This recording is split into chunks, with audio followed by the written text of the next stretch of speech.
بآداب. أما بعد فأعوذ بالله من الشيطان الرجيم. بسم الله الرحمن الرحيم. قل اعملوا فسيرى الله عملكم ورسوله والمؤمنون وستردون إلى عالم الغيب والشهادة فينبئكم بما كنتم تعملون. سبحان ربك رب العزة عما يصفون وسلام على المرسلين والحمد لله رب العالمين. درود شریف. اللهم صل على سيدنا ومولانا محمد وعلى آل سيدنا ومولانا محمد وبارك وسلم وصل عليه.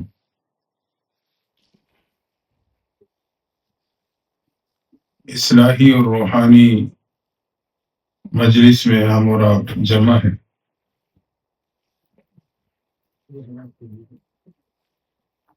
حضرت اقدس حضرت شیخ عبدالحمید نقشبندی دعوت برکاتہ اللہ علیہ ان کی سرپرستی میں ہمارے محترم حضرت اقدس حضرت مولانا قاری عفاظ صاحب دعوت برکاتہ اللہ علیہ ان کے اس مرکز میں ہم اور آپ جمع ہیں. دعا ہے اللہ تعالیٰ ہم سب کی حاضری کو قبول فرمائے.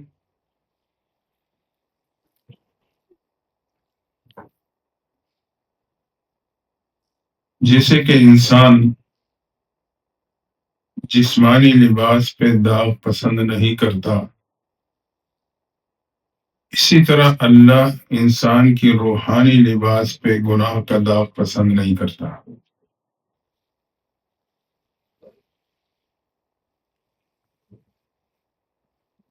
اگر ہم اور آپ غور کریں تو ہم اس دنیا کی زندگی میں کچھ بنیادی غلطیوں کا شکار ہے. مثال کے طور پہ مسلمان کی محنت کا میدان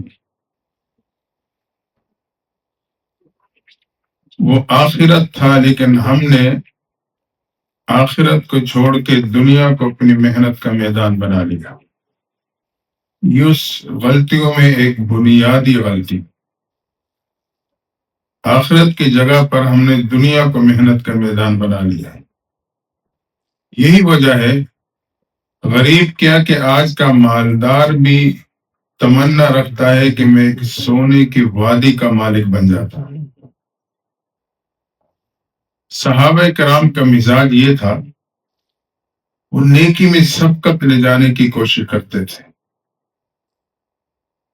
آخرت کو بنانے کے حوالے سے. ایک موقع پہ کچھ غریب صحابہ محبوب پیغمبر کی خدمت میں حاضر ہوئے. اللہ کے نبی صلی اللہ علیہ وسلم جو ہمارے ساتھی مالدار ہیں، صاحب دولت ہیں، وہ اس دولت کے ذریعے سے جو نیکیاں کماتے ہیں ہم وہ نہیں کما سکتے. آپ نے انہیں تسبیحات فاطمہ کی تلقین فرمائی.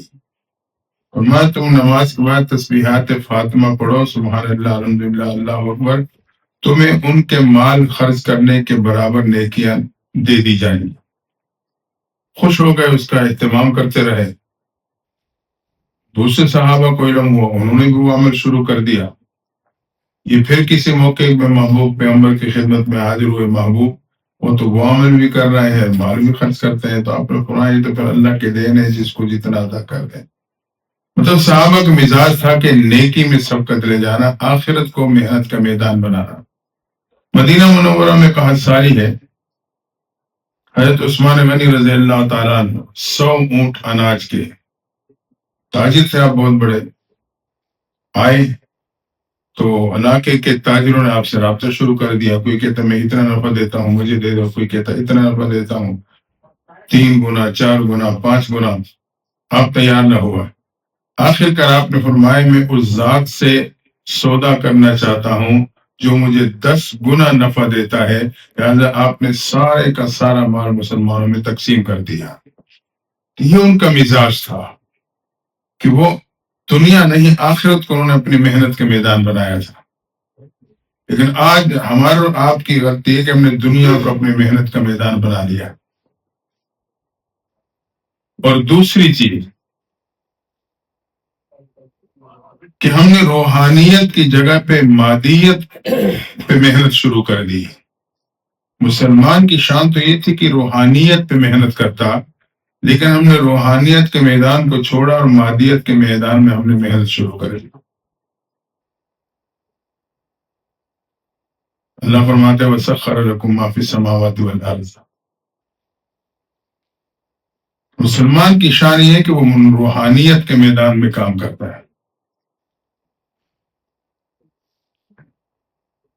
لیکن آج چونکہ دنیا کی دوڑ ہے، مادیت کی دوڑ ہے، آج ہم نے انسان نے مادے پہ محنت کی، اسے ہوا میں اڑا کے دکھا دیا. محنت تو انسان کی، پانی پہ تیرا کے دکھا دیا. اگر یہی محنت انسان اپنے آپ پہ کر لیتا تو یہ فرشتوں سے بلند پرواز پا جاتا. پیغمبر صلی اللہ علیہ وسلم معراج کی رات جب آپ کو جنت کی سیر کرائی جانے لگی، آپ نے اپنے سے آگے کسی کے قدم کی آہٹ سنی. جبریل امین سے پوچھا جبریل یہ کس کے قدموں کی آہٹ ہے؟ فرمایا محبوب یہ آپ کے غلام حضرت بلال ہے جو چلتے تو مکہ کی گلیوں میں قدموں کی آہٹ جنت میں سنائی دیتی ہے. یہ وہ روحانیت تھی. روحانیت میدان میں محنت کی تو اللہ نے اتنا عروج عطا کر دیا تو عقل ہی تسلیم نہیں کرتی. آپ فرماتے ہیں کہ میں جب جنت میں داخل ہوا تو جنت کی کھیتیاں شروع ہو گئی. میں پگڈنڈیوں سے ہوتا ہوا آگے بڑھ رہا تھا. میں نے دیکھا کہ دائیں بائیں کھیتیاں پک رہی ہیں، کٹ رہی ہیں، پک رہی ہیں، کٹ رہی ہیں. میں نے جبریل سے پوچھا جبریل یہ کیا ماجرا ہے؟ فرمایا آپ کی امت کی نیکیاں ہیں جس کو اللہ تعالیٰ بڑھاتا جا رہا ہے. فرمایا جب وہ کھیتیاں ختم ہوئی، آگے جنت کی آبادی شروع ہوئی. میں نے آبادی پہ نظر ڈالی تو اس میں سے ایک عمارت میری نگاہوں میں انتہائی حسین ٹھہری. دل چاہا کہ اندر داخل ہو کے دیکھوں. قریب گیا تو میں نے جبریل امین سے پوچھا جبریل یہ عمارت اللہ نے کس کے لیے بنائی؟ تو محبوب یہ آپ کے غلام حضرت عمر فاروق کے لیے بنائی. آپ جب معراج سے واپس آئے تو حضرت عمر کو بلایا، یہی واقعہ آپ نے سنایا. فرمایا عمر جب تیرا نام سنا تو تیری غیرت میرے سامنے آ گئی. میں نے اپنے قدموں کو تیرے گھر میں داخل ہونے سے روک لیا. حضرت عمر رو پڑے محبوب آپ اگر میرے گھر میں داخل ہوتے میری تو بہت بڑی سعادت مندی تھی. یہ وہ روحانیت کے میدان وہ محنت کا نتیجہ تھا کہ اللہ نے دنیا میں جنت میں مکان کی بشارتیں بھی دے دی تھی. تو مسلمان کی شان تو حقیقت ہی یہی ہے. تو ایک غلطی تو ہے کہ آخرت کی جگہ پہ ہم نے دنیا کو محنت میدان بنایا. دوسری غلطی یہ ہے کہ روحانیت کی جگہ پہ ہم نے مادیت کو محنت کا میدان سمجھ لیا. اور تیسری چیز ہم نے اپنی من کی جگہ تن پہ محنت شروع کر دی. چاہیے تو یہ تھا کہ ہم اپنے من پہ محنت کرتے، باطن پہ محنت کرتے، اپنے اندر کو بناتے. لیکن ہم نے اپنے تن پہ ظاہر پہ محنت شروع کر دی. اور یہی وجہ ہے اگر چہرے پہ کوئی داغ نظر آ جائے تو دوستوں کی مجلس میں نہیں جاتے. لیکن اس بارے میں ہم نے نہیں سوچا کہ داغدار دل کو لے کے اللہ کے سامنے کیسے پیش ہوں. چونکہ محنت من پہ نہیں ہے تن پہ ہو رہی ہے اس لیے یہ فکر ختم ہو گئی. آئینے میں اگر ہم دیکھیں کوئی داغ دھبا ہو تو صاف کر لیتے ہیں، لیکن جو ہمارے من پہ یا دل پہ گناہوں کے داغ ہیں اس کو صاف کرنے کی ہمیں فکر کبھی نہیں. ضرورت اس بات کی ہے کہ ہم من کی تن کی جگہ اپنے من پہ محنت کریں، دل پہ محنت کریں. ہمارے جب باطن کا کھوٹ نکلے گا پھر ہم سنوریں گے، ایسے سنوریں گے کہ اپنے رب کو پسند آ جائیں گے. دنیا میں مختلف چیزوں کے صاف کرنے کے مختلف طریقے ہیں. مثال کے طور پہ کپڑے پہ داغ لگا ہوا ہے تو اس کو ملنے سے صاف کرتے ہیں عمومی طور پہ.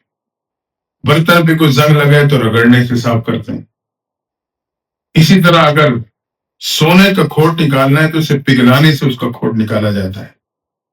تو اگر ہم نے اپنے من پہ محنت کی تو میرے یہ ساری کھوٹ یہ نکل جائے گی. آنکھوں کا غلط دیکھنا صاف ہو جائے گا، کان کا غلط سننا صاف ہو جائے گا، زبان کا غلط بولنا صاف ہو جائے گا، دل و دماغ کی سوچ و چاہتیں صاف ہو جائیں گی.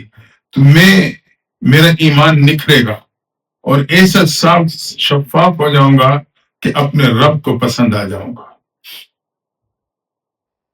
ان اللہ اشتری من المؤمنین انفسهم، پھر اللہ کہے گا کہ میں نے انہیں جنت کے بدلے میں خرید لیا. تو ضرورت اس بات کی ہے کہ ہم اور آپ اپنے من پہ محنت کریں، باطن پہ محنت کریں.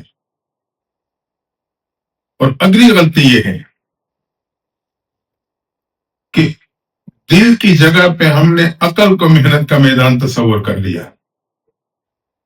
چاہیے تو یہ تھا کہ میں اپنے دل پہ محنت کرتا، لیکن میں عقل پہ محنت کرتا ہوں، دل کو نظر انداز کر دیا. جبکہ تمام چاہتیں، خواہشیں، محبتیں، نفرتیں، یہ جتنی بھی چیزیں ہیں یہ دل میں جنم لیتی ہیں، عقل تو اسے ترتیب دیتی ہے. جب ہم نے دل کو چھوڑا، عقل پہ محنت شروع کی، اس کا نتیجہ کیا نکلا؟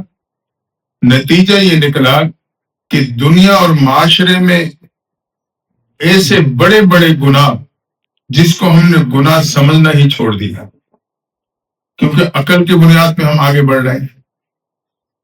عقل تو کہے گی جھوٹ بول کر جان چھوٹ جائے گی، لیکن جھوٹ بولنے سے جان نہیں چھوٹتی. اللہ فرماتا ہے صدق کس بھائی ہو، جھوٹ بولنا تو ہلاکت ہے، لیکن عقل کہتی ہے وقتی طور پہ جھوٹ بول دو تمہاری جان چھوٹ گئی. عقل تو پھر اپنے راستے دکھاتی. تو جب عقل کے بنیاد پہ ہم نے چلنا شروع کیا تو معاشرے کے بڑے بڑے گناہ ایسے ہیں جس کو ہم نے گناہ سمجھنا ہی چھوڑ دیا. مثال کے طور پہ رشوت ہے. کسی ملک میں، کسی معاشرے میں بھی ہم اسے چائے پانی کا نام دیتے ہیں، مٹھائی کا نام دیتے ہیں، یعنی مسلمان بھی اس کو اب گناہ تصور نہیں کرتا. سود ہے، گناہ نہیں تصور کیا جاتا. یہاں کیا اپنے پاکستان ملک میں یہ صورت حال ہے. ایک بہت بڑے جید عالم گزرے حضرت عربی مدینی رحمت اللہ تعالی علیہ، اپنا واقعہ بیان کرتے ہیں کہ علاقے کے مسجد میں میرے والد صاحب امام و خطیب تھے. ان کا انتقال ہوا تو میں عالم بھی تھا، حافظ بھی تھا، تو علاقے کے لوگوں نے مجھے متفقہ طور پہ ان کی جگہ پہ مقرر کر دیا. میرا معمول یہ تھا کہ فجر پڑھ کے والد صاحب کے قبر پہ جاتا تھا، ان کے حق میں دعا کر کے آ جاتا تھا.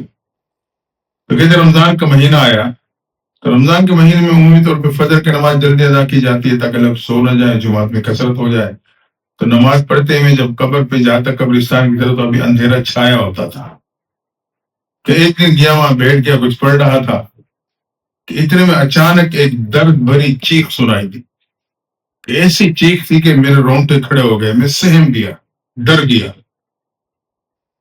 دائیں بائیں دیکھنے لگا. مجھے نہیں معلوم ہوا کہ یہ چیخ آواز آئی اور کہاں سے آئی. کہتے اب میرے کان چونکہ متوجہ تھے تو چند لمحے بعد پھر وہی چیخ جو سنائی دی، تو مجھے یقین ہو گیا کہ میرے والد صاحب کی قبر کے ساتھ جو قبر ہے اس سے یہ آواز آ رہی ہے. میں سمجھ گیا کہ اس پہ عذاب قبر ہو رہا ہے. اللہ نے میرے کو اسے ظاہر کر دیا کہ میں سہما ہوا بیٹھا تھا. کچھ دیر بعد جب اندھیرا چھٹا تو بستی کی طرف سے ایک شخص آ رہا تھا. میں اٹھا، اس کے پاس گیا. میں نے کہا آپ اس قبر کے بارے میں جانتے ہو؟ کس کی قبر ہے؟ ان کا مولوی صاحب آپ نہیں جانتے؟ میں نے کہا میں نہیں جانتا. انہوں نے کہا یہ فلاں آپ کے والد سے کے وقت کا فلاں نمازی ہے جو سب سے پہلے آتا تھا، سب سے آخر میں مسجد میں جاتا تھا. کہتے جب مجھے تعارف ہوا تو میرا تعجب اور بڑھ گیا، یہ تو بڑا پکا صف اول کا نمازی اور اس کی یہ حالت. کہتے میں پریشان ہوا. خیر واپس گیا، ظہر کی نماز کا انتظار کرنے لگا. ظہر کی نماز کے وقت جو والد صاحب کے زمانے کے 2-4 بوڑھے حضرات موجود تھے، نماز میں انہیں میرے کمرے میں بلایا، وہاں بٹھا کے میں ان سے پوچھا فلاں شخص کی زندگی کے بارے میں آپ کیا جانتے ہو؟ ان کا آپ نہیں جانتے؟ میں نے کہا میں نہیں جانتا، آپ جو جانتے ہو مجھے بتاؤ. انہوں نے بتلایا کہ مولوی صاحب اصل میں وہ انگریز کے دور کا سرکاری افیسر تھا. ریٹائرمنٹ ہوئی تو بہت کچھ ملا، بڑی زمینیں، بڑی جائیدادیں. اولاد اس کی تھی نہیں اور کاروبار اور جائیداد اس کی پھیلی بھی تھی. جب مہینے بعد حساب کتاب ہوتا تو ملازمین اس کے ساتھ کاٹی مارتے، معاملہ ادھر ادھر ہوتا ہے، پریشان ہونے لگ جاتا. مزاج اس کا یہ تھا کہ مجھے فرصت ملے میں زیادہ وقت مسجد میں گزاروں، اپنی تلاوت کروں، ذکر کروں، نوافل پڑھوں، لیکن اس معاملے میں الجھ جاتا تھا کہ جب کچھ عرصے یہ سلسلہ چلتا رہا تو شام کو جب دوستوں کے ساتھ جس محفل میں بیٹھتا، جب یہ پریشان ہوا تو اس نے اپنی اس پریشانی کا تذکرہ شروع کر دیا اس محفل میں کہ یار میری یہ پریشانی ہے، یہ صورتحال ہے، میرا وقت ہی نہیں بچتا کہ مسجد میں اطمینان سے کوئی عبادت کر لوں، اور یہ ملازمین مجھے پریشان کرتے ہیں، ہر مہینے با حساب کتاب میں مشکل پیش آ رہی ہے۔ کسی سلسلہ چلتا رہا۔ ایک بات یاد رکھنا، اپنی ہر پریشانی ہر بندے کے سامنے مت بیان کیا کرو۔ ممکن ہے کہ آپ جہاں اپنی پریشانی بیان کر رہے ہو اس میں کوئی ایک شخص ایسے ذہن کا مالک ہو جو آپ کو غلط مشورہ دے دے اور آپ اس پہ عمل کر کے دنیا کے ساتھ اپنی آخرت بھی تباہ کر بیٹھو۔ ہاں وہاں اپنی پریشانی کا اظہار کرو جہاں آپ کو کوئی اچھا مشورہ مل سکے یا کم از کم آپ کو دعائیں مل سکے۔ تو یہ عام مجلس میں تذکرہ کرتا تھا، اس میں ایک شخص تھا بے دین مزاج کا۔ ایک دن اس نے کہہ دیا، یار تو جو اتنا پریشان ہے، ہر رات اپنی پریشانی کا ذکر کرتا ہے، میں تو کہوں گا ساری جائیداد فروخت کر دے، پیسہ بینک میں سود پہ رکھ دے، ماہانہ تجھے اتنا ملے گا کہ تیرے ضروریات سے بھی زیادہ ہوگا، تیری ساری ٹینشن ختم، تجھے فراغت مل جائے گی، تو اپنا سارا وقت مسجد میں گزار سکے گا۔ اس وقت تو اس نے جھٹک دیا، نہیں یار یہ تو سود حرام ہے، یہ میں نہیں کر سکتا۔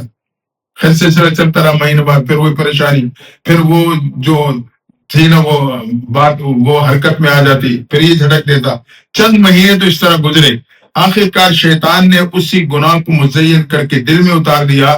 اس نے سارا اپنا حلال مال گوئے کے فروخت کر کے سود پہ رقم رکھی، اب اسے اتنا ملتا تھا کہ ضروریات سے بھی زائد تھا۔ اب بالکل اس کا وقت فارغ ہو گیا تو سب سے پہلے مسجد میں آتا، صف اول کا نمازی بنا، اور سب سے آخر میں وظائف مکمل کر کے مسجد جاتا تھا۔ حضرت عربی مدینی کہنے لگے، بس اب میرے علم میں بات آ گئی، میں سمجھ گیا کہ اس سود کی وجہ سے صف اول کے سجدے بھی اسے عذاب قبر سے نہیں بچا سکے۔ تو اس لیے ہم جب عقل کی بنیاد پہ چلے تو ہم نے معاشرے میں ایسے ایسے گناہوں کو اپنی زندگی میں جگہ دی جس کو ہم گناہ بھی نہیں تصور کر رہے ہیں۔ آج مسلمان کے معاشرے میں دیکھ لیں، نہ سود گناہ تصور کیا جاتا ہے، نہ رشوت تصور کیا جاتا ہے، نہ جھوٹ کو گناہ سمجھا جاتا ہے، نہ دھوکے کو گناہ سمجھا جاتا ہے، نہ غیبت نہ چغلی کو گناہ سمجھا جاتا ہے۔ ضرورت یہ ہے کہ ہم اپنے دل پہ محنت کریں۔ ہم نے دل کو چھوڑا، عقل پہ محنت شروع کر دی، اس کے یہ نقصانات سامنے آئے۔ اسی طرح جھوٹ دھوکہ آپ دیکھ لیں، عام ہے بالکل، گناہ شاید ہی کوئی سمجھتا ہو یہ گناہ میں شامل ہے۔ جبکہ محبوب پیغمبر فرماتے ہیں کہ نجات سچائی میں ہے اور جھوٹ میں ہلاکت ہے، اور یہ حقیقت ہے، سچائی کی بڑی برکات۔ حضرت امام اعظم ابو حنیفہ رحمۃ اللہ تعالی علیہ اب تاجر تھے کپڑوں کی، ایک ملازم آپ نے رکھا ہوا تھا دکان میں، وہ صبح صبح آتا دکان کھولتا، آپ اپنی ترتیب سے اپنے ٹائم پہ پہنچ جاتے۔ ایک دن آپ نے مال خریدا، اس میں ایک تھان جو تھا وہ خراب نکلا، آپ نے اسے دکان میں ایک طرف رکھ دیا اور ملازم سے کہا، دیکھو یہ جو تھان ہے اس اندر سے اس کا کپڑا خراب ہے، یہ میں نے الگ رکھا ہے، بعض دفعہ آپ جلدی آئے، موسم خراب ہو، میں لیٹ ہو جاؤں اور کوئی کار آ کے اسے خرید لے، تو اسے آپ نے بتانا ہے کہ بھائی اس میں یہ نقص ہے۔ وہ نقص دیکھنے کے بعد اگر خریدنا چاہیں تو الگ بات ہے، لیکن اسی طرح نہیں فروخت کرنا۔ جب بھی آپ دکان پہ آتے آپ دیکھتے ہو تھان پڑا ہے۔ ایک دن بارش کا موسم تھا، آپ تاخیر سے دکان والے نے کھول لی، آپ جب آئے دیکھا تو تھان موجود نہیں۔ آپ نے اس سے پوچھا وہ کہاں گیا؟ جو ایک شخص آیا تھا صبح صبح کا، اس نے وہ کیا میں نے یہ خریدنا ہے، لے کے چلا گیا۔ پھر اس نے جو پیسے لیے وہ کہا گلے سے نکالے، کہا مجھے دو، وہ آپ نے لیے، اور آپ نے کہا کس طرف سے آیا تھا؟ کہا اس طرف سے آیا تھا۔ وہ سمجھ گئے کہ ادھر تو دریا کے پار آبادی سے آیا ہوگا، تو آپ تیز تیز گئے، دریا کے کنارے پہنچے تو دیکھا کہ ایک شخص ہے جو وہی تھان بغل میں پکڑے وہاں کشتی کے انتظار میں کھڑا ہے۔ آپ سمجھ گئے یہی خرید کے لایا۔ آپ اس کے قریب گئے، آپ نے کہا فلاں بازار سے فلاں دکان سے کپڑا خریدا؟ ان کا ہاں میں نے وہیں سے خریدا ہے۔ اس نے کہا دیکھو میں آپ کی جو قیمت آپ دے کے آئے ہو میں ساتھ لے کے آیا، اور اس کپڑے میں اندر سے کپڑا خراب ہے، ملازم آپ کو بتانا بھول گیا تھا، اس لیے میں پیچھے آیا ہوں، تو وہ آپ دیکھ لیں، اگر آپ نے نہیں خریدنا تو آپ اپنی قیمت واپس لے لیں۔ کہ جب انہوں نے ان سے بات کی تو وہ بڑا حیران ہوا، اس نے اپنے جیب سے اور پیسے نکالے حضرت امام اعظم ابو حنیفہ سے کہا ہے کہ جو آپ لے کے آئے نا پیسے وہ مجھے دے دو، اور یہ آپ لے لو، وہ میں نقلی نوٹ دے کے آیا تھا اور یہ اصلی نوٹ ہے، آپ یہ نوٹ اس کی قیمت لے لو، میں یہی تھا، مجھے قبول ہے۔ اب یہ کیا تھا؟ یہ سچ کی بنیاد پہ معاملہ تھا، تو اللہ تعالیٰ نے نقصان سے بچا کے نفع نصیب فرما دیا۔ آج کا مسلمان سوچتا ہے کہ میں سچ بولوں گا تو کماؤں گا کیسے، پھر تو میں کمائی نہیں کر سکتا۔ ہماری یہ سوچ بن چکی ہے۔ انڈیا میں حضرت مولانا عبد اللطیف کاندیلوی گنگوہی رحمۃ اللہ تعالی علیہ عالم تھے، قاری تھے۔ ایک دن فیملی سمیت جا رہے تھے عزیز کی شادی میں شرکت کے لیے، بچیاں تھیں، مستورات تھیں، باپردہ ٹانگے پہ بیٹھی، تو راستے میں ڈاکو پڑ گئے۔ ڈاکو پڑے تو اب ان کو تھا کہ جو زیورات بچیوں نے، عورتیں نے پہنے ہوئے یہ متارے۔ آپ نے کہا دیکھو، آپ مستورات کو آپ ہاتھ نہ لگاؤ، جو زیور ہے میں آپ کو زبان دیتا ہوں وہ سارے میں اتروا کے خود آپ کے حوالے کر دیتا ہوں۔ ان کو پڑا ہمیں کیا چاہیے؟ آپ نے سارے زیور اتروائے اور وہ انہیں دے دیے، آگے چل پڑے۔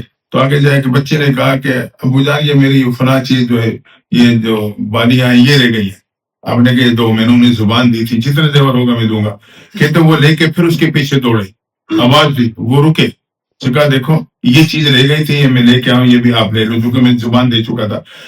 اس بات پہ ان پہ اتنا اثر ہوا، جتنے ڈاکو تھے قدموں میں پڑے، آپ کے ہاتھ پہ توبہ کی اور سارا سونا آپ کو واپس لوٹا لیا۔ تو نجات تو سچائی میں ہے، جھوٹ میں نہیں ہے۔ مشہور واقعہ ہے نا، حضرت مولوی الہی بخش رحمۃ اللہ تعالی علیہ انڈیا میں ایک پلاٹ پہ ہندو اور مسلمانوں کا اختلاف ہو گیا۔ ہندو نے کہا یہ ہمارا ہے، ہم نے صرف مندر بنانا ہے، مسلمانوں نے کہا ہمارے، ہم نے صرف مسجد بنانی ہے۔ کیس گیا مجسٹریٹ کے پاس، مجسٹریٹ نے کہا ایسا کرو کہ دونوں ایسے ہی شخص پہ متفق ہو جاؤ، جو بیان دے گا میں اس کی روشنی میں فیصلہ دے دوں گا۔ مسلمانوں نے مولوی الہی بخش سے اس وقت اس علاقے میں ان کا نام لیا، ہندو بھی انہیں پہ متفق ہو گئے کہ ہمیں بھی وہ منظور ہے۔ آسان ہو گیا معاملہ، انہیں بلایا گیا، وہ آئے، حاضر ہوا، مجسٹریٹ سے پوچھا بھائی کیا معاملہ ہے، مجھے کیوں بلایا؟ انہوں نے کہا یہ اختلاف ہے، یہ مسئلہ ہے، آپ انہوں نے اتفاق کیا ہے، جو آپ صحیح فیصلہ دیں اس کے مطابق میں حکم جاری کر دوں۔ مولوی الہی بخش رحمۃ اللہ تعالیٰ علیہ ایک دم مسلمان ہیں، وہ تو اسی یقین سے ہیں کہ ہم نے کہا ہم نے مسجد بنا رہی ہے، مسلمان ہے، مولوی صاحب بھی عالم ہے، مسلمان ہے، تو اس کے خلاف فیصلہ نہیں جائے گا۔ لیکن ہندوؤں کا بھی ان پہ اتفاق تھا۔ انہوں نے کچھ دیر بعد فیصلہ یہ دیا جو انہیں معلومات تھی، بھئی یہ پلاٹ مسلمانوں کا نہیں، یہ ہندوؤں کا ہے۔ اب یہ جو فیصلہ دیا، مسلمان تو پریشان ہو گئے، تل ملانے لگے، تو معاملے خراب ہو گئے، اپنے پاؤں میں لاٹھی مار دی۔ پھر مجسٹریٹ نے اس کے مطابق فیصلہ جاری کر دیا کہ پلاٹ ہندوؤں کا ہے، مسلمانوں کا نہیں۔ آخر میں اس نے ایک فیصلہ جاری کیا، بڑا تاریخی جملہ لکھا، وہ یہ تھا کہ آج مسلمان تو ہار گیا لیکن اسلام جیت گیا۔ مسلمان ہار گیا لیکن اسلام جیت گیا۔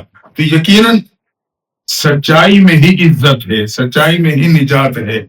تو اگر ہم عقل پہ محنت کریں گے تو وہ تو ہمیں جھوٹ کا راستہ بتلائے گی، دھوکے کا راستہ بتلائے گی، غلط بیانی کا راستہ بتلائے گی، جس کی وجہ سے یہ گناہ جنم لیں گے اور اس کو ہم گناہ بھی نہیں سمجھیں گے۔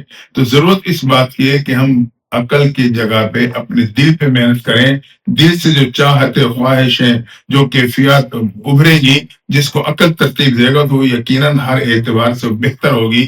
تو اس بنیاد پہ الحمدللہ آپ کے ہاں تو اس سلسلہ ہے، شیخ صاحب تشریف لاتے ہیں، اسی طرح ورجینیا میں بھی، تو یہ تو ایک ذکر اذکار کا سلسلہ بھی ہے، دل پہ محنت کی صورت ہے، تو آپ حضرت شیخ سے رابطہ رکھیں، ان سے رابطہ رکھیں، مراقبہ ہے، ذکر اذکار ہے، تسبیحات ہیں، وعظ و نصیحت کا سلسلہ ہے، جو سلسلے کے اسباق ہیں، اس محنت کی بنیاد پہ انسان کا دل بدلتا ہے۔ جب دل بدل گیا تو یقین اس کی زندگی بدل جاتی۔ لیکن آج ہم محسوس ہی نہیں کرتے کہ ہم نے دل پہ بھی محنت کرنی ہے۔ تو یہ چند بنیادی غلطیاں ہیں ہماری۔ تو ہم آج کے بعد یہ ذہن بنا لیں، ہم نے دنیا کی جگہ پہ آخرت پہ محنت کرنی ہے، مادیت کی جگہ پہ روحانیت پہ محنت کرنی ہے، تن کی جگہ پہ اپنے من پہ محنت کرنی ہے، اور عقل کی جگہ پہ اپنے دل پہ محنت کرنی ہے۔ اگر ہم نے اپنا صحیح میدان کا انتخاب کر لیا، لیکن ہر قدم پہ ہمیں کامیابی نصیب ہوگی، اور دنیا کے ساتھ ہماری آخرت بھی سنورتی چلی جائے گی۔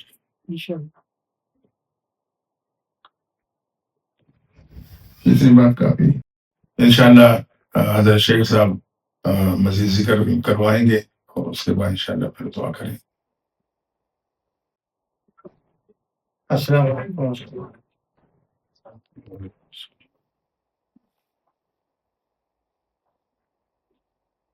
نحمده ونصلي على رسوله الكريم.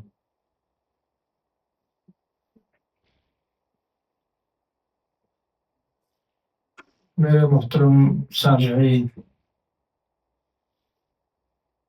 یہاں ہم مہینے میں کم از کم ایک دفعہ تو ضرور پروگرام کر لیتے ہیں. اصلاحی مجلس کہلاتی ہے. مسائل عقائد تو ہمارا موضوع نہیں ہوتے، لیکن بہرحال اس کے لیے یہاں پر مقامی طور پر جو محنت ہو رہی ہے وہ بہت ہی مناسب ہے. اللہ تعالیٰ اس کو قبول فرمائے، برکت عطا. حضرت مولانا احفاظ صاحب کہ یہاں پر عالم پروگرام ہے اور اس میں بہت سارے بچے فارغ ہوئے. ابھی لاسٹ ویک ہی گریجویشن ہوئی تھی. بہت بڑا مجموعہ بھی تھا الحمدللہ. دیکھیے بات یہ ہے کہ علم، عمل اور اخلاص،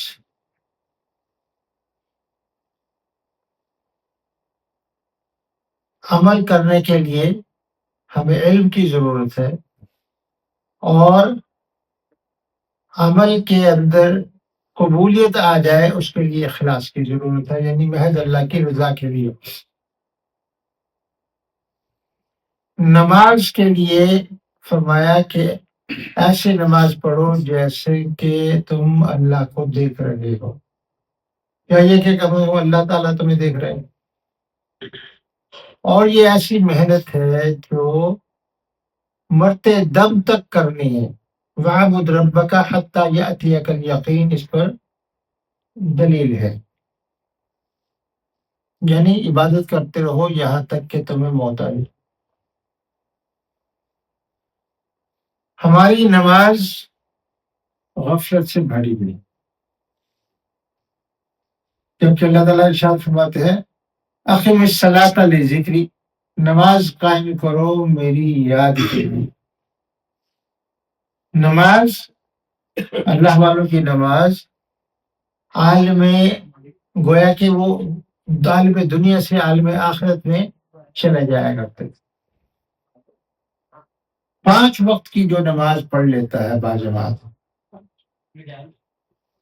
وہ پرصراط پر سے ایسے گزرے گا جیسے بجلی کون گئی. پرصراط کا نام تو آپ نے سنا ہوگا، ہم سب کو اس کی فکر ہے اور ہونی بھی چاہیے. بہرحال جن اللہ والوں کے ساتھ ہمارا تعلق ہے وہ اس کو سلسلہ کہتے ہیں کہ یعنی میں نے فلاں شیخ سے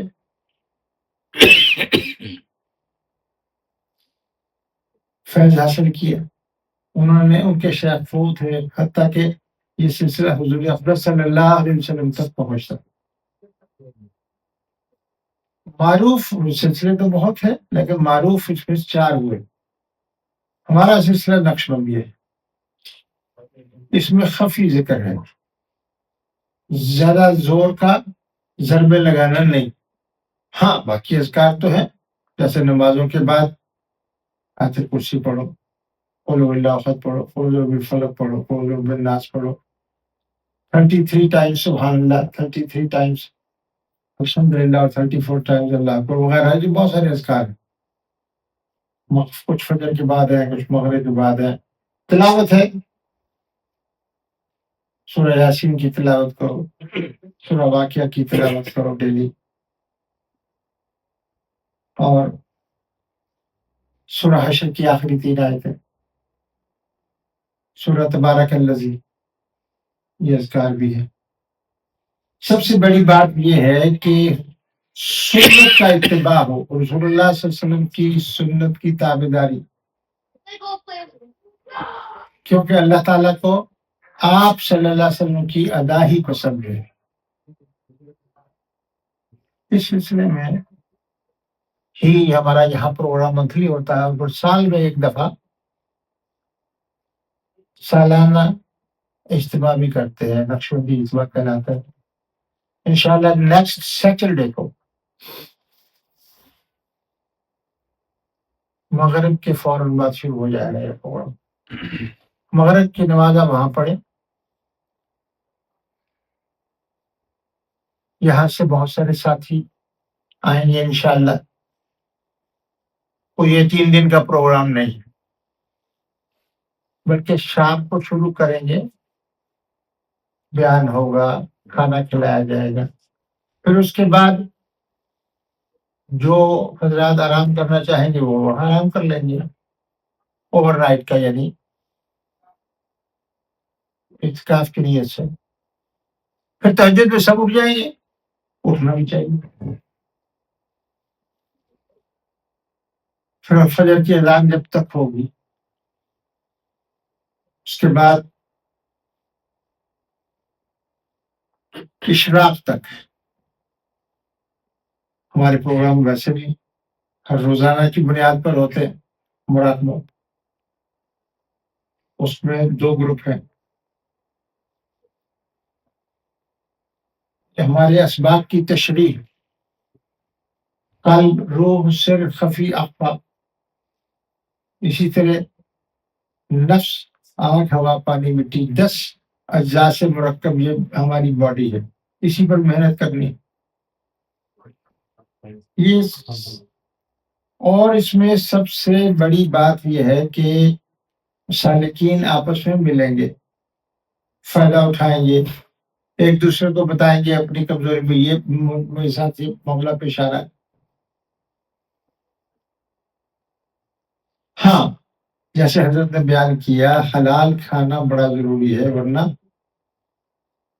اس کی مثال ایک کسی نے یہ بھی دی کہ کتنی بڑی رقم ہو, 10, 20, 30, 50, 100, اس کو ضرب دیتے جو 0 سے تو 0 ہو جائے گی. کتنی بھی بڑی رقم ہو. تو یہ ایک تعلق بن جاتا ہے.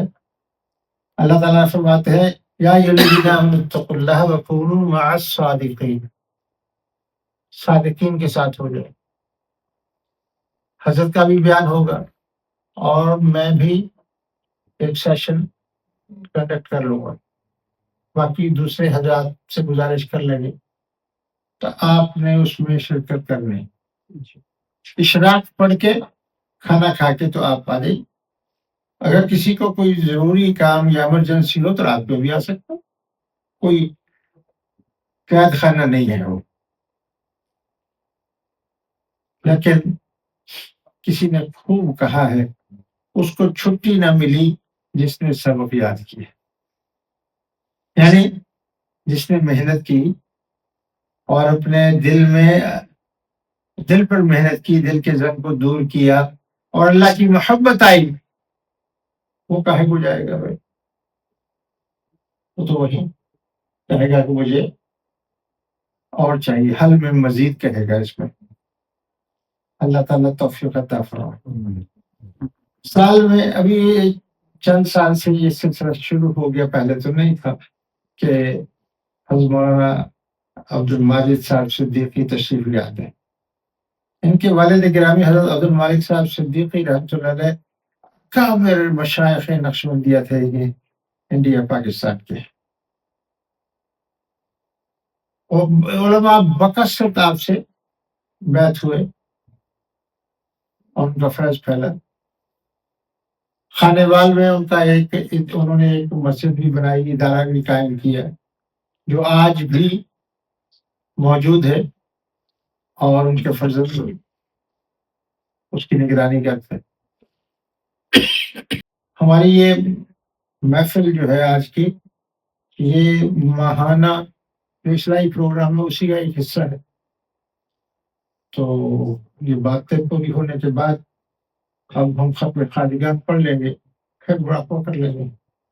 تو کہتے رہیے میرے ساتھ، درود شریف پڑھیے، اللہم صلی علی رسول اللہ۔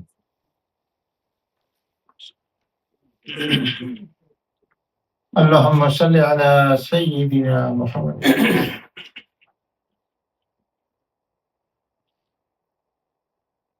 یہ کہاں چلا گیا ہے وہ؟ یہ مجھے پانی میں ہے، کھول کے دیکھو مجھے۔ چلا کھا گیا؟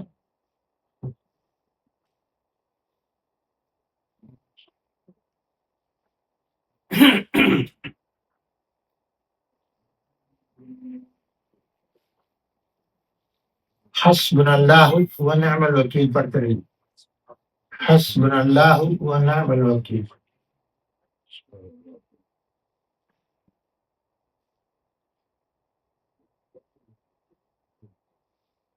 حسبنا اللہ و نعم الوکیل، نعم المولا و نعم النصیر۔ درود شریف اللہم صلی علی سیدنا محمد و علی سیدنا محمد۔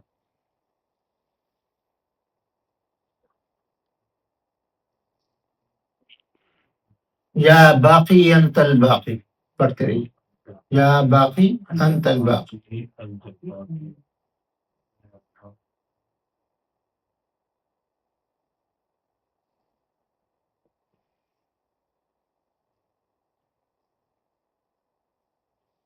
درود شریف اللہم صلی علی سیدنا محمد و علی سیدنا محمد۔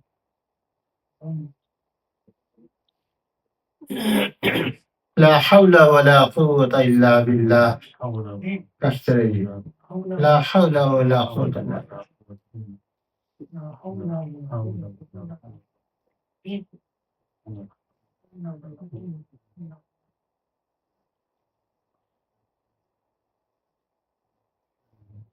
اللہم صلی علی سیدنا محمد و علی سیدنا محمد۔ درود شریف پڑھتے رہیے۔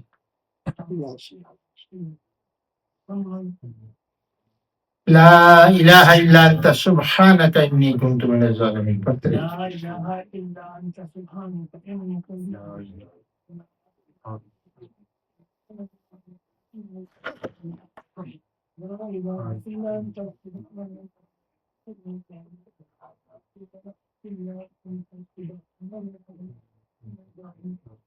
لا الہ الا انت سبحانک انی کنت من الظالمین فاستجبنا له ونجیناہ من الغم وکذلک ننجی المؤمنین۔ اللہم صل علی سیدنا محمد۔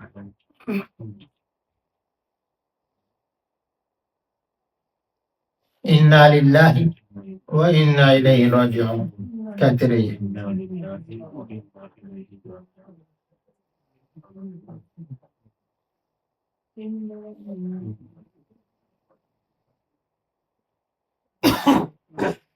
انا للہ و انا الیہ راجعون۔ درود شریف اللہم صلی علی وسلم۔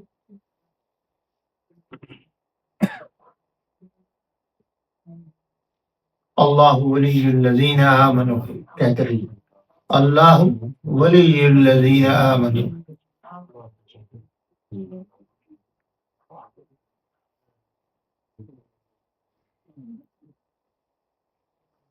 اللہ ولی الذین آمنوا، اللہ ولی الذین آمنوا یخرجهم من الظلمات الی النور۔ درود شریف اللہم صلی علی سیدنا محمد۔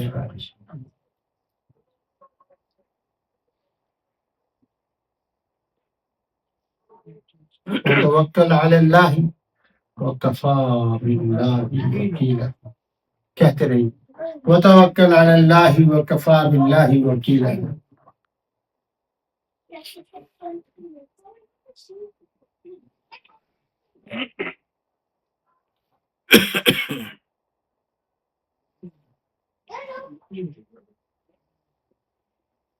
وتوکل علی اللہ وکفی باللہ وکیلا۔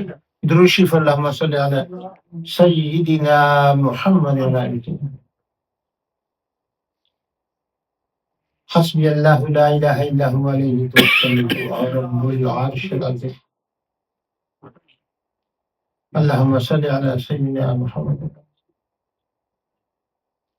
جو کلمات پڑھیں اللہ تعالیٰ قبول فرمائے اور اس کا کامل اجر عطا فرمائے، یہ ہدیتاً ہمارے بزرگوں کو اس کا اجر ملے اور ہمارے آبا اجداد میں سے، رشتے داروں میں سے، دوستوں میں سے، اساتذہ مشائخ میں سے وفات پا چکے ہیں، اور ساری امت کو اس کے آگے پہنچا جا رہا ہے۔ اب ہم تھوڑی دیر کے لیے پہلے مراقب ہو جائیں گے، پھر دعا کریں گے، اس کے بعد آخر اس کا ہمارے ہاں طریقہ ذکر کا یہ ہے کہ قلب کے اوپر نگاہ رکھتے ہیں، توجہ کرتے ہیں۔ قلب جو ہے نا، یہ لیفٹ سائڈ کا جو پستان ہے، اس کے نیچے 2 انگل رکھو تو ساتھ میں یہ انگل تو وہ ہے۔ تو یوں خیال فرمائیے کہ اللہ تبارک و تعالیٰ کی طرف سے تجلیات اور رحمتیں آتی ہیں۔ ہمارا رب حی اور قیوم ہے، بت نہیں ہے کہ جواب نہ دے، تو وہ دلوں کے حال کو جانتا ہے۔ تو یہ خیال کر کے کہ اللہ تبارک و تعالیٰ مجھے دیکھ رہے ہیں، میرے ساتھ ہے، اور دل پر رحمتیں نازل ہو رہی ہیں، کچھ کہنا نہیں، پڑھنا نہیں، بس یوں خیال کریں کہ اللہ تبارک و تعالیٰ کی طرف سے تجلیات اور رحمتیں آ رہی دل میں سواری ہیں، اور دل ہی دل میں کہیں گے اللہ اللہ اللہ۔ یہ پہلا سبق ہے، اسی طرح سے پھر بقیہ اسباق ہوں گے۔ تو بیٹھ جائیے،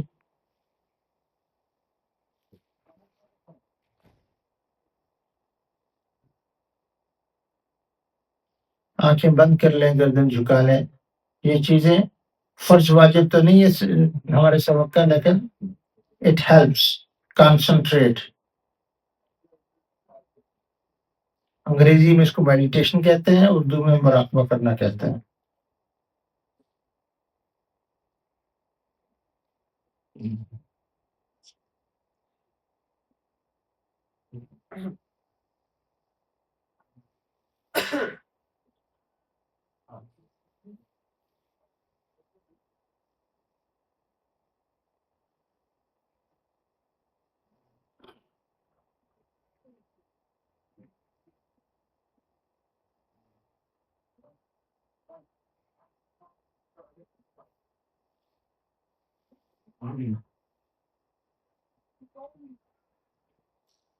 یہ زندگی ہے امر اللہ، زندگی کے راز ہے، دل سے نکلے اللہ اللہ، اللہ اللہ زندگی کا ساز ہے۔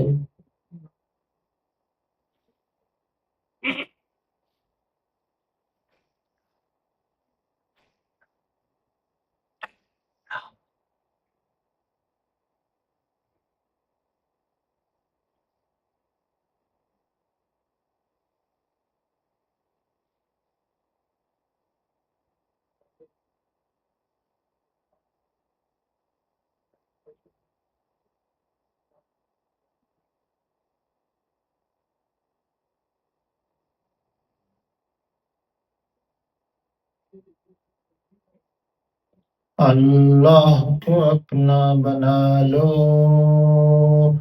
اللہ سے لو لگا لو، اب سب رشتوں کو چھوڑو، اللہ سے رشتہ جوڑو، اللہ کو اپنا بنا لو، اللہ سے لو لگا لو۔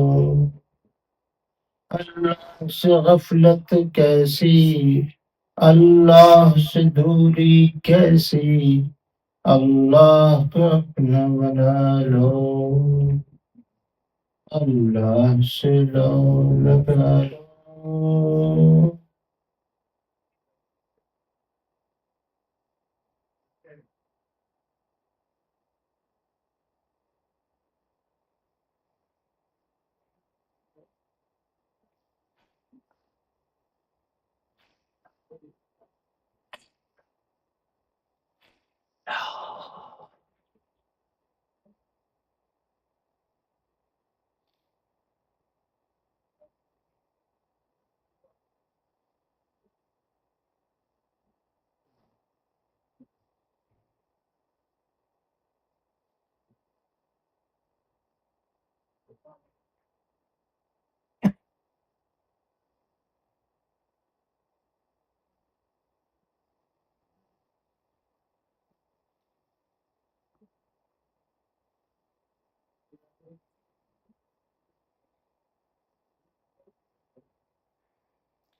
لا الہ الا اللہ محمد رسول اللہ.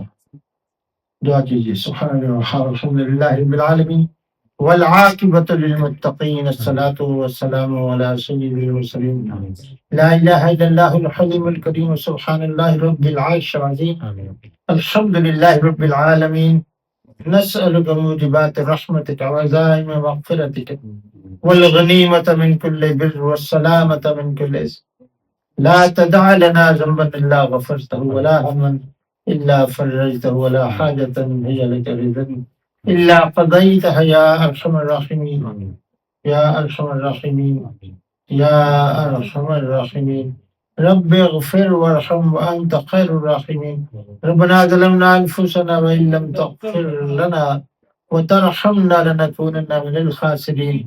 اللهم انا نسألك الهدى والتقى والعفاف والغنى. اللهم انا نسألك العفو والعافية في الدين والدنيا والآخرة. اللهم انا نسألك رضاك والجنة ونعوذ بك من سخطك والنار. اللهم انا نسألك فعل الخيرات وترك المنكرات وحب المساكين وأن تغفر لنا وترحمنا وإذا أردت فتنة في قوم فتوفنا غير مفتون. اللهم إنا نسألك حبك وحب من يحبك وحب عمل يقربنا إلى حبك.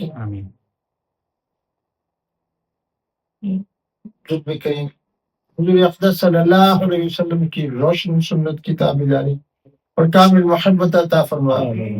آپ صلی اللہ علیہ وسلم کی شفاعت نصیب فرما اور آپ صلی اللہ علیہ وسلم کی معیت میں جنت الفردوس میں داخلہ عطا فرما. جو بیمار ہیں ہم میں سے سب کو شفائے کاملہ عاجلہ مستمرہ عطا فرما.